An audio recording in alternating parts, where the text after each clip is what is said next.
प्यारे बच्चों, कक्षा 10 का हमारा जो आज का चैप्टर है वो है खनिज तथा ऊर्जा संसाधन। खनिज जो है किसी भी देश की आर्थिक व्यवस्था की रीढ़ होते हैं। जिस देश में खनिजों का विस्तार अच्छे से होता है, वहाँ की जो अर्थव्यवस्था होती है, प्राकृतिक ऊर्जा संसाधन होते हैं, वो सब बहुत अच्छे से होते हैं। खनिज जो है, खनिज की अगर हम परिभाषा की बात करें तो खनिज वे प्राकृतिक पदार्थ हैं जो पृथ्वी की ऊपरी जो भू परपटी है उसमें पाए जाते हैं। जो खनिज होते हैं वो एक रासायनिक संरचना के अनुसार बनते हैं। उनकी एक रासायनिक संरचना होती है और वो ठोस अवस्था में होते हैं। लेकिन इसका बात ये भी है कि जो पेट्रोलियम पदार्थ होते हैं वो द्रव अवस्था में पाए जाते हैं, लेकिन अधिकतर जो खनिज पदार्थ होते हैं वो ठोस अवस्था में पाए जाते हैं।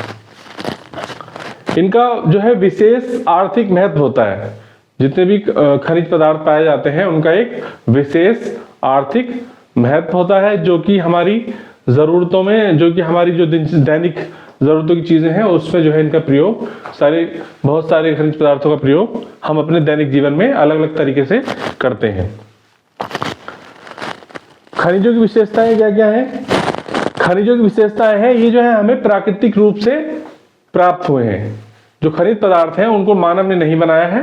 वो ये विशेष सबसे महत्वपूर्ण विशेषता है कि जो है खनिज पदार्थ जितने भी हैं जो पृथ्वी पर पाए जाते हैं वो सारे ही प्राकृतिक अवस्था में, प्राकृतिक रूप से हमें प्राप्त हुए हैं। उसमें मानव निर्मित वो नहीं है। दूसरा क्या है? ठोस अवस्था, यानी कि अभी मैंने बताया कि जो है ठोस अवस्था में पाए जाते हैं जितने भी खनिज पदार्थ हैं। पेट्रोलियम पदार्थों को छोड़ने के अलावा, प्राकृतिक गैस को छोड़ने के अलावा ये जो है जितने भी और खनिज पदार्थ हैं वो सारे ठोस अवस्था में पाए जाते हैं और इनकी एक निश्चित रासायनिक संरचना होती है। हर एक खनिज की जो रासायनिक संरचना है वो अलग होती है। जैसे कि बॉक्साइट की जो रासायनिक संरचना है वो क्या है? एल्युमिनियम का ये अयस्क है। उसी तरीके से हेमेटाइट जो है वो किसका है? लोहे का अयस्क है। जितने भी खनिज पदार्थ हैं उनका अपना एक अलग रासायनिक संरचना होती है।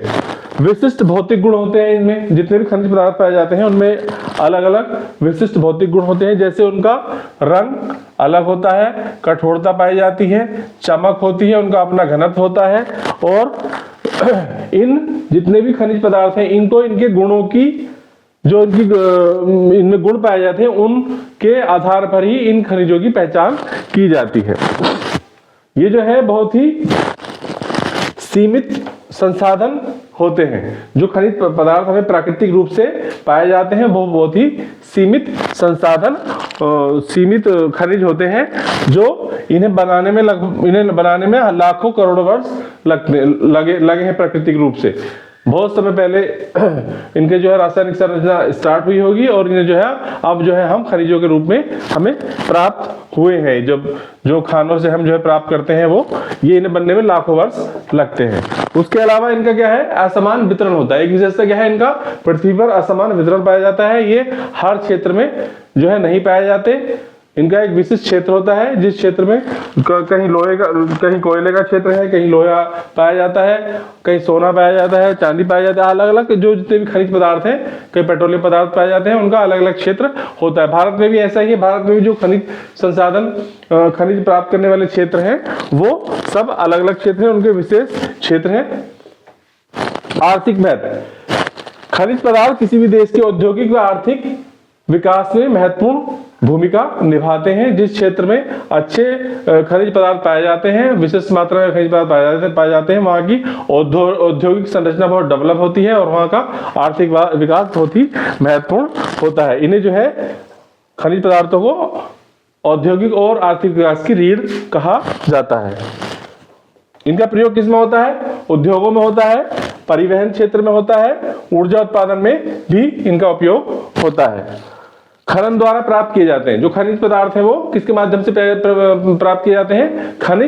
खनन के माध्यम से हम पृथ्वी के अंदर से जो है खनन करते हैं और उसके माध्यम से हमें अलग अलग तरह के खनिज पदार्थ प्राप्त होते हैं। हमारी पृथ्वी पर 3 तरह की चट्टानें पाई जाती हैं, आग्नेय, अवसादी और आग्नेय चट्टानें, अवसादी चट्टानें और कायांतरित चट्टानें। जो आग्नेय चट्टानें होती हैं उनमें कौन कौन से खनिज पदार्थ पाए जाते हैं? सोना, चांदी, तांबा, जस्ता, गंधक, सीसा, मैग्नीज, बॉक्साइट, ग्रेनाइट, अभ्रक और रेडियम क्रोमाइट। ये जो है सारे आग्नेय चट्टानों में पाए जाते हैं। अवसादी चट्टानों में जो पाया जाता है वो पाया जाता है कोयला, पेट्रोलियम, भवन निर्माण में जो पत्थर लगाया जाता है वो पाया जाता है, और पोटास, गंधक, नमक, ये सब जो है अवसादी चट्टानों में पाए जाते हैं। कायांतित चट्टानों में जो पाया जाता है वो पाया जाता है मैग्नीज, ग्रेफाइट, हीरा और संगमरमर। ये कायांतित चट्टानों में पाया जाता है। अब जो है खनिजों के जो है अलग अलग प्रकार होते हैं। इसे हम जो है 3 वर्गों में बांटा गया है। हमने जो है 3 वर्गों में बांटा है इन्हें, जो आज हम पढ़ते हैं तो खनिजों को 3 वर्गों में बांटते हैं। सबसे पहला है धात्विक खनिज, मेटेलिक मिनरल्स। जो मेटेलिक मिनरल्स होते हैं वे खनिज जिनसे धातु प्राप्त होती है, उन्हें जो है धात्विक खनिज कहते हैं, जिनसे हमें जो है धातु प्राप्त होती है। इसमें पहला है लोह धात्विक खनिज। लोह धात्विक खनिज वो होते हैं जिनमें लोहा पाया जाता है। जिन खनिज पदार्थों में लोहा पाया जाता है उन्हें लोह धात्विक खनिज कहते हैं। लोहा जो है आप देखते हैं ज्यादातर चीजें लोहे की बनी हुई होती हैं, इसलिए लोहा जो है हर उद्योग में प्रयोग किया जाता है। लोहा जो है आयरन उद्योग की रीढ़ होता है। मैग्नीज, क्रोमाइट, ये भी इसके अलावा जो है इनमें भी जो है धातु पाई जाती है। मैग्नीज हो गई, क्रोमाइट हुआ।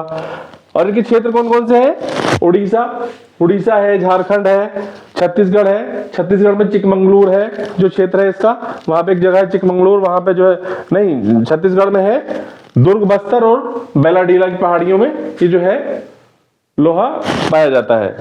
कर्नाटक में चिकमंगलूर और महाराष्ट्र में रत्नागिरी की जो जगह है वहां पर जो है बड़ी मात्रा में धात्विक खनिज का उत्पादन किया जाता है। उसके बाद आते हैं अलोह धात्विक खनिज, मतलब जिसमें लोहा नहीं पाया जाता है। ऐसे खनिज जो होते हैं जिनमें लोहा नहीं होता, वो उनमें कौन कौन से होते हैं? तांबा होता है, कॉपर, बॉक्साइट, एल्युमिनियम और सीसा, जस्ता। तांबा जो है, जो इनके क्षेत्र है राजस्थान, मध्य प्रदेश में बालाघाट और उड़ीसा, झारखंड में सिंहभूमि, यहां पर जो है तांबा बड़ी मात्रा में जो है प्राप्त किया जाता है, जो खनिज है। उसके बाद आता है बी अधात्विक खनिज, नॉन मेटेलिक मिनरल्स। इनमें क्या होता है? इनमें जो है धातु नहीं मिलती है। अधात्विक खनिज जो होते हैं इनमें जो है नॉन मेटेलिक मिनरल्स में इनमें जो है धातु नहीं मिलती है। जैसे क्या है? अभ्रक है, अभ्रक को माइका भी कहते हैं, जो विद्युत में उपयोग की जाती है, विद्युत के तार वगैरह बनाने में प्रयोग किया जाता है। तांबे का भी प्रयोग किया जाता है तार वगैरह बनाने में। चूना पत्थर, सीमेंट उद्योग में इसका प्रयोग किया जाता है। जिप्सम, इसके जो क्षेत्र है वो है झारखंड, राजस्थान, मध्य प्रदेश। इन क्षेत्रों में ये अधात्विक खनिज पाए जाते हैं, इनका उत्पादन किया जाता है। उसके बाद आता है सी खनिज, तेल व गैस, पेट्रोलियम पदार्थ और प्राकृतिक गैस, जो कि आजकल जो है बहुत बड़ा जो है सबकी नजर उन क्षेत्रों पर ही है जहां पर जो है पेट्रोलियम पदार्थों का जहां अधिक से अधिक उत्पादन किया जाता है। अभी जो है आपने सुना होगा वेनेजुएला में जो हुआ है, अमेरिका के राष्ट्रपति जो है उन्होंने वेनेजुएला के राष्ट्रपति को जो है बंदी बना लिया। सारा वो क्या सिस्टम है, केवल ये जो पेट्रोलियम वहां पे जो बहुत बड़ा उत्पादन पेट्रोलियम पदार्थों का किया जाता है, अब वो जो है उस पर सारा कब्जा करने के चक्कर में है। तो भारत में इसके जो है प्रमुख क्षेत्र कौन कौन से हैं? असम, गुजरात। असम में जो है डिगबोई क्षेत्र, असम का जो डिगबोई क्षेत्र है सबसे पहला पेट्रोलियम उत्पादन का क्षेत्र है। 1857 में 1867 में सबसे पहले वहां पर तेल का कुआं बनाया गया था असम में। उसके बाद गुजरात है, बॉम्बे हाई है, कृष्णा और गोदावरी का जो बेसिन है उसमें भी जो है पेट्रोलियम पदार्थों का और गैस, प्राकृतिक गैस का उत्पादन वहां पर खनन के माध्यम से किया जाता है। उसके बाद अगला टॉपिक आता है ऊर्जा संसाधन। ये तो हमने बात की, जो हमारे यहाँ खनिज पदार्थों के 3 प्रकार पाए जाते हैं। उसके बाद है ऊर्जा संसाधन, एनर्जी रिसोर्सेज जो है हमारे यहाँ वो कौन कौन से हैं? जिन से हमें ऊर्जा शक्ति मिलती है वो क्या कहलाते हैं? ऊर्जा संसाधन कहलाते हैं। उसमें है नंबर 1, वो अलग 2 तरह के होते हैं। नंबर 1 है परंपरागत ऊर्जा संसाधन। परंपरागत उसमें क्या होता है, लंबे समय से उपयोग में, जो हम लंबे समय से उपयोग किया जा रहा है उनका वो परंपरागत ऊर्जा संसाधन कहलाते हैं। जिसमें कोयला है सबसे महत्वपूर्ण, ये पारंपरिक ऊर्जा, ताप विद्युत उत्पादन में इसका प्रयोग किया जाता है। और ये जो है कोयला उत्पादन का, आप जानते हैं कोयले का जो है बहुत सा पहले प्राचीन समय में जो पहले जो है बहुत अधिक मात्रा में कोयले का उपयोग किया जाता था। रेल के डब्बों, रेल के इंजन में भी इसका उपयोग किया जाता था। उसके अलावा है एंथ्रेसाइट, मतलब जो इसमें जो कोयला है वो 3 प्रकार का पाया जाता है। सबसे अच्छा होता है एंथ्रेसाइट, उच्च कोटि का होता है, फिर उसके होता है बिटुमिनस, फिर लिग्नाइट और फिर पिट। ये जो है सबसे अच्छी क्वालिटी का एंथ्रेसाइट होता है इसमें कोयला। इनमें कौन कौन क्षेत्र है इनके, झारखंड है, पश्चिम बंगाल है और छत्तीसगढ़ है, ये इसके प्रमुख क्षेत्र है। उसके बाद आता है परंपरागत, वही रिसोर्सेज हैं जो प्रकृति ने हमें दी है, वो परंपरागत रिसोर्सेज कहलाते हैं। उसके बाद क्या है, पेट्रोलियम। पेट्रोलियम का जो उपयोग करते हैं हम, तो जो तेल के कुएं होते हैं उनसे कच्चा तेल निकाला जाता है और रिफाइनरी के माध्यम से उसे जो है पेट्रोल, डीजल और केरोसिन और मोबिल ऑयल अलग अलग चीजें इससे जो है बाद में बनाई जाती हैं। तो इनका उपयोग किसमें किया जाता है, परिवहन के क्षेत्र में इनका प्रयोग किया जाता है ईंधन के रूप में। उद्योगों में इसका प्रयोग किया जाता है पेट्रोलियम पदार्थों का। इसका क्षेत्र वही है जो बताया था मैंने, असम में सबसे पहला पेट्रोलियम कुआं लगाया गया था 1867 में डिगबोई में। उसके बाद है गुजरात और उसके बाद है बॉम्बे हाई। बॉम्बे हाई महाराष्ट्र में भारत के कुल पेट्रोलियम उत्पादन का लगभग 60% उत्पादन किया जाता है। उसके बाद आता है गुजरात का नंबर 18% और उसके बाद असम का 16% नंबर आता है। उसके बाद है प्राकृतिक गैस, जो हमें नेचुरल गैस मिलती है सीएनजी, और जो हम जो इसमें जो खाना बनाने में जो गैस यूज करते हैं सीएनजी, तो होती है जो परिवहन के जो हमारे साधन होते हैं उनमें जो है प्रयोग की जाती है कंप्रेस्ड नेचुरल गैस। तो इसमें जो है सबसे अच्छी चीज क्या है, ये स्वच्छ ईंधन है। प्राकृतिक गैस जो है एक स्वच्छ ईंधन है और इसका उत्पादन जो है, इसका जो प्रयोग है हम उर्वरक में बिजली उत्पादन में इसका उपयोग करते हैं। इसका क्षेत्र है त्रिपुरा, गुजरात और आंध्र प्रदेश। उसके बाद आता है अपरंपरागत ऊर्जा संसाधन। ये सबसे इंपॉर्टेंट है आज के टाइम में। सारे देश जो हैं आजकल इसी में ही अपना ध्यान, मेन फोकस अपरंपरागत संसाधन, ऊर्जा संसाधनों पर कर रहे हैं और इन्हें जो है भविष्य की ऊर्जा कहा जाता है। इनमें एक तो प्रदूषण कम होता है और इनमें जो है इनके खत्म होने का जो है खतरा अभी नहीं है। सबसे पहला उसमें क्या आता है, सौर ऊर्जा। सौर ऊर्जा जो है हमें सूरज से प्राप्त होती है। तो सौर ऊर्जा, तो जब सूरज निकलेगा तो जाहिर सी बात है कि जितना सूरज निकलेगा इतने में सौर ऊर्जा प्राप्त होगी। तो ये अपरंपरागत ऊर्जा संसाधन में आती है। ये कहाँ का पाई जाती है, मतलब इसके जो सबसे अधिक संभावना है सौर ऊर्जा जो हमें प्राप्त हो सकती है वो राजस्थान और गुजरात का ऐसा क्षेत्र है जहां पर हमें अधिक जो है सौर ऊर्जा प्राप्त हो सकती है। वैसे तो हर जगह सूरज निकलता है, लेकिन इस क्षेत्र में सूरज की किरणें डायरेक्ट पड़ती हैं, सीधी पड़ती हैं, तो वहां पर सौर ऊर्जा का उत्पादन अधिक मात्रा में किया जा सकता है। दूसरा है पवन ऊर्जा। पवन ऊर्जा भी जो है बड़े बड़े जो है पवन चक्कियां लगाई जाती हैं, उनके माध्यम से बड़े बड़े पंखे लगे हुए होते हैं, उसके माध्यम से जो है उनमें बिजली उत्पन्न होती है और हमें जो है ऊर्जा प्राप्त होती है। इसके क्षेत्र है तमिलनाडु, गुजरात, महाराष्ट्र। इसका मेन क्षेत्र वो होता है जो समुद्र का तटीय क्षेत्र होता है, वहां पर पवन चक्कियां लगाई जाती हैं। उसके बाद आता है जल विद्युत। जल विद्युत जो है ऊर्जा का ये भी एक परंपरागत संसाधन है। ये जो है नदियों के बीच में जो है बांध लगा दिए जाते हैं, बांध बना दिए जाते हैं और वहां पर उन बांधों में जो है बांधों में बिजली का उत्पादन किया जाता है। जैसे भाखड़ा नांगल है, टिहरी बांध है और भी बहुत सारे भारत में। उसके बाद है परमाणु। परमाणु में क्या होता है, यूरेनियम और थोरियम के माध्यम से जो है हमें ऊर्जा, जब उन दोनों को हम जो है मिक्सअप करते हैं तो यूरेनियम और थोरियम के माध्यम से जो है परमाणु ऊर्जा हमें प्राप्त होती है। ये जो है वो अलग अलग क्षेत्र भारत में बनाए गए हैं। हमारे अपने पड़ोस में भी है, यहाँ नरोरा परमाणु केंद्र है, तारापुर है, कलपक्कम है, ये जो है सारे और भी हैं भारत में कई सारे जो परमाणु ऊर्जा क्षेत्र हैं। उसके अलावा बायोगैस। बायोगैस क्या है, बायोगैस भी जो है, बायोगैस भी एक परंपरागत ऊर्जा संसाधन है। इसमें क्या है, बायोगैस मतलब जो गोबर होता है उससे जो है बायोगैस बनाई जाती है, ग्रामीण क्षेत्रों में ज्यादा सक्सेसफुल होती है। ठीक है, इसके माध्यम से जो है ऊर्जा प्राप्त होती है। इसमें गोबर और जैव अपशिष्ट जो पदार्थ होते हैं उनका जो है उपयोग किया जाता है, जो कि एक बहुत ही स्वच्छ ईंधन है।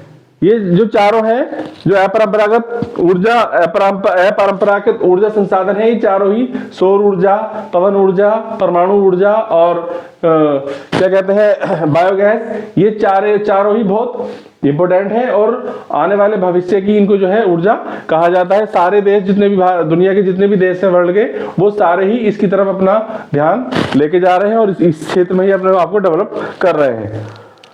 खनिजों का संरक्षण क्यों आवश्यक है? हम जो है खनिजों का जब तक संरक्षण करना नहीं सीखेंगे तब तक जो है आने वाले समय में हम उसके लिए मतलब हमें बहुत सारी परेशानियों से हम बच सकते हैं अगर हम उसका संरक्षण करना सीख जाएंगे तो। खनिजों का संरक्षण, क्योंकि जो खनिज पदार्थ है पुराने जो लाखों साल में बने हैं वो तो सीमित मात्रा में है, अगर हम उनका जो है इसी तरीके से आधाधुनिक तरीके से उनका उपयोग करते रहे तो एक समय में क्या होगा, समाप्त हो जाएंगे। पेट्रोलियम पदार्थ है, कोयला है, ये सारी चीजें ऐसी हैं कि एक समय में ये समाप्त हो जाएंगे और इन्हें बनने में भी करोड़ों साल लगते हैं, लाखों साल लगते हैं। खनिज जो है ये सीमित है, बनने में लाखों वर्ष लगते हैं। दूसरा क्या, आधाधुनिक धोवन से इनमें जो भविष्य में संकट उत्पन्न हो सकता है अगर हम इसी तरीके से इनका उपयोग करते रहे। तभी तो आपने देखा होगा जितने भी परिवहन की चीजें हैं वो सब इलेक्ट्रिक की तरफ जा रही हैं। मतलब इलेक्ट्रिक में जो है स्कूटर ले लो, इलेक्ट्रिक कार ले लो, बाइक ले लो और जो है बस ले लो, ये सारी चीजें इलेक्ट्रिक की तरफ जा रही हैं, सौर ऊर्जा की तरफ जा रही हैं, जो आने वाला भविष्य जो है इन चीजों का है। तो लोग जो है जो परंपरागत संसाधन है कोयला, पेट्रोल, गैस, इनकी तरफ से हटकर जो है अपारंपरिक ऊर्जा संसाधनों की तरफ जा रहे हैं। संरक्षण के क्या उपाय करने गए हैं? इनका पुनर्चक्रण, मतलब बहुत सारी चीजें ऐसी कि उनका जो है रिसाइकिल करके जो है उसको जो है हम दोबारा से प्राप्त कर सकते हैं, रिसाइकलिंग। और दूसरा क्या है, वैकल्पिक ऊर्जा का प्रयोग। जो वैकल्पिक ऊर्जा है, मतलब जो खनिजों से हमें जो ऊर्जा प्राप्त हो रही थी उसके अलावा जो हम वैकल्पिक ऊर्जा है, सौर ऊर्जा है, परमाणु ऊर्जा है, बायोगैस ऊर्जा है, पवन ऊर्जा है और जो है ये भी जितनी भी अपरंपरागत ऊर्जा संसाधन है इनका उपयोग करके हम खनिजों को बचा सकते हैं और आने वाले भविष्य में इससे कोई समस्या का सामना ना करना पड़े, इसके लिए जो हम उसका उपयोग कर सकते हैं। तो ये खनिज तथा ऊर्जा संसाधन किसी भी देश की अर्थव्यवस्था के लिए बहुत ही जरूरी है और इनको जो है हमें हर व्यक्ति को इनका जो है अपने से जो भी हम बचाव कर सकते हैं, जो भी हम इसको बचा सकते हैं हमें बचाना चाहिए। बिजली की बचत करनी चाहिए और जो है जो भी जितनी भी चीजें ऐसी हैं जिसमें हम अपना सहयोग दे सकते हैं उसमें हमें अपना सहयोग देना चाहिए। धन्यवाद।